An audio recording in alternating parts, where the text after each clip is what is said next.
And I'd like to introduce Xavier Cortada, a visual artist and a polar explorer in his own right.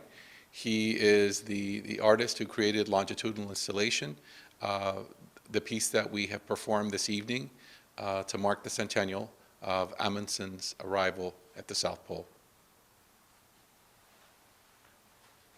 Great, thank you, JC. Welcome to the FIU Miami Beach Urban Studios. I direct the Office of Engaged Creativity here, and I'm very honored that you participated with me in creating the Longitudinal Installation Performance here today to mark this important anniversary. Admundsen opened the South Pole to all of us.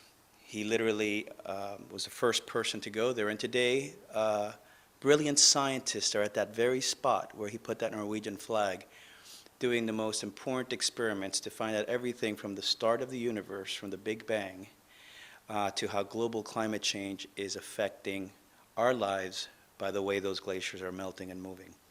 A whole team of scientists from many countries, including the National Science Foundation, which brought JC and myself to the South Pole back in 2007, work there every day to inform us as we engage in this conversation about climate change.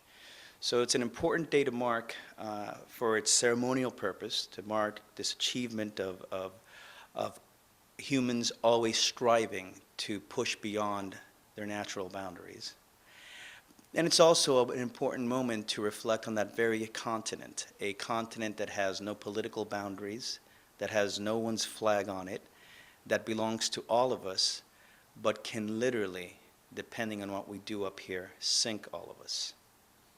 And it's important that we reflect on where the South Pole stood 100 years ago, figuratively and also literally, because it sits on a moving ice sheet, and where it stands today, and where we stand in that conversation.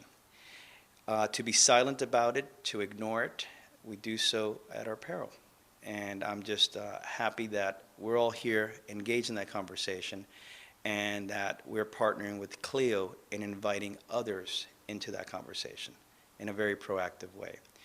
So thank you for being here with us today to commemorate this. And as part of that conversation, I invite you to give us your quote, the 25th quote. How has global climate change affected you? How has your environment, how has your community changed? What has been different about it? Because I believe that enough testimony, enough individuals explaining how it is that their environment has changed, as a group, can really be compelling and can really advocate for us to make some important systemic differences.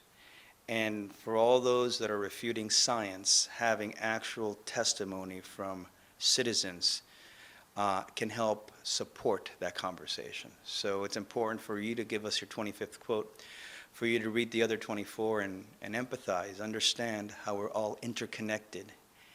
And at the point that I made at the points where the longitudes converge is a point that you can make in conversations with your friends and colleagues at work, at school, and around the dinner table.